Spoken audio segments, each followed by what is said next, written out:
She thought of the iron door in the basement, the dusty mirror carved with strange symbols, and her grandmother's cryptic letter referencing the labyrinth of nightmares.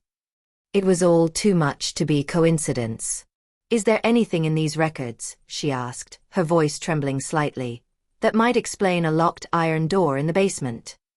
Garrick's eyes narrowed. "That door has been there for as long as the estate's been standing. I only ever saw it once, many years ago.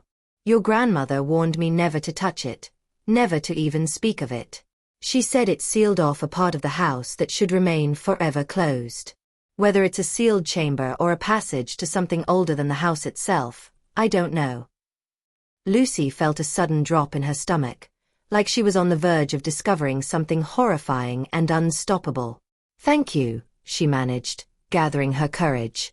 "If I need more help, may I come back?" "Of course," Garrick said softly. "Just be careful, Miss Harper. Some doors, once opened, cannot be shut again." That evening, Lucy sat by the window of her grandmother's bedroom, watching the last streaks of sunlight bleed across the horizon. The fields stretched endlessly, shadows lengthening as the fog began to creep back in from the forest's edge. The house groaned with the settling of its bones, every creak amplified in the stillness. Lucy pulled the black book closer, nightmare lattices and their influence, by lamplight. She turned the crackling pages. Passages spoke of dreams shaping reality, of sleeping minds weaving patterns that snared not only their dreamers but others nearby. The lattices, as the text called them, were fragile constructs between worlds. A diagram showed a tangle of spirals leading into a dark void. Lucy's pulse quickened.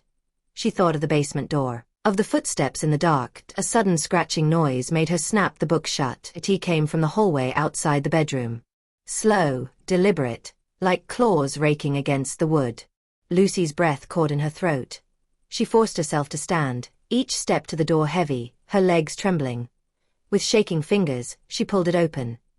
The hallway was empty, but the wooden floorboards bore fresh marks, long scratches gouged deep as though by talons. Her stomach lurched. Before she could process what she was seeing, the light bulb above her flickered and went out. Lucy stumbled back with a gasp, the hall now swallowed in shadow. Somewhere in the dark, floorboards creaked. She fumbled for her phone, turned on the flashlight, and swept the beam across the hall. The scratches were gone. Her pulse thundered in her ears. "I'm imagining it," she whispered to herself, though her voice trembled.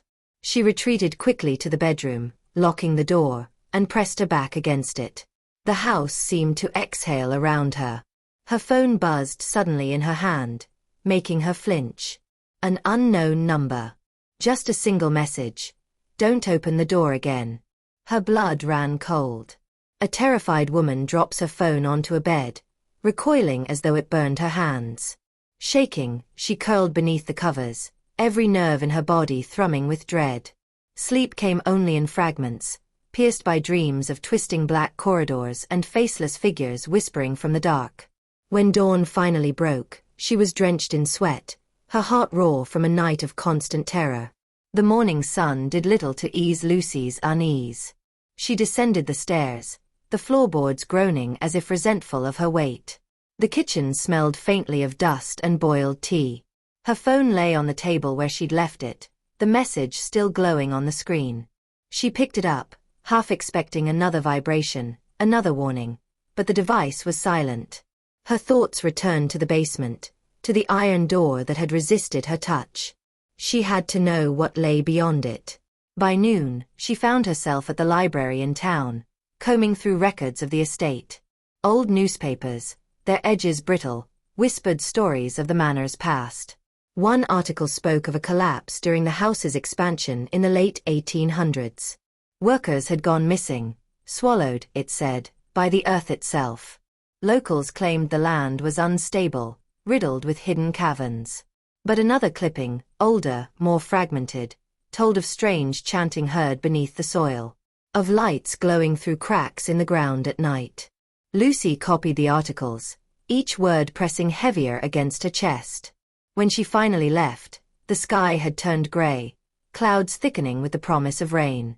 Her reflection in the glass doors looked strange, eyes shadowed, her outline slightly blurred.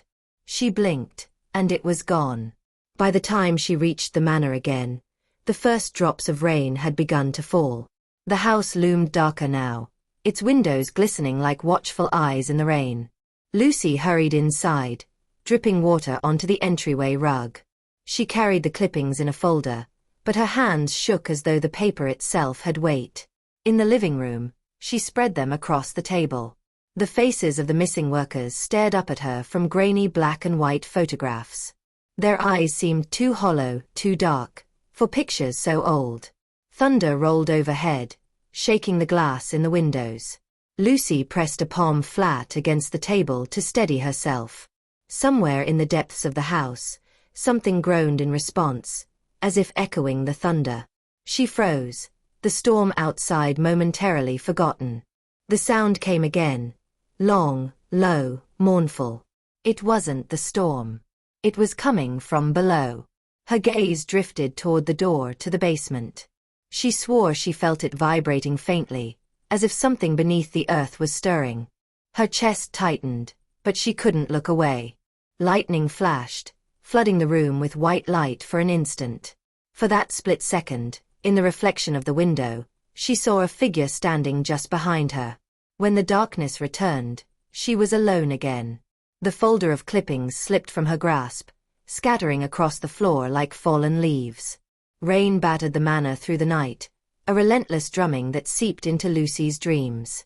She dreamed of water rising, filling hallways, swallowing staircases, until the house itself seemed to drown.